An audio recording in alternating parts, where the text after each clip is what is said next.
En 2020, Kabylam perd son emploi d'ouvrier et rentre chez lui, dans un HLM près de Turin. 5 ans plus tard, son image vaut près d'1 milliard de dollars. Pas une métaphore. Un chiffre, 975 millions exactement.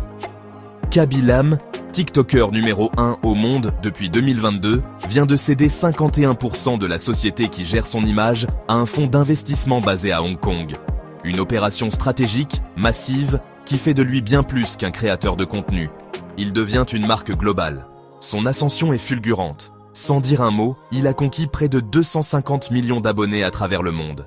Un regard, un geste, une ironie silencieuse face à des tutoriels absurdes. Un langage universel, compris de Casablanca à Séoul. Ce qui faisait sourire est devenu un empire, mais l'accord va encore plus loin. Le cœur du deal, c'est le lancement d'un jumeau numérique, une version virtuelle de Kabylam, alimentée par l'intelligence artificielle, capable de produire du contenu à l'échelle mondiale, sans sa présence physique. Une industrialisation de l'influence. Une première à ce niveau. Pour éviter toute dérive, une équipe de garants validera chaque contenu. L'image reste sous contrôle, mais le modèle change. Pour la première fois, un créateur n'est plus seulement le visage d'une marque. Il est la marque. D'ouvrier licencié à ambassadeur de l'UNICEF, de TikTok à l'IA, Kabylam incarne une bascule. Celle d'un monde où l'influence devient un actif stratégique.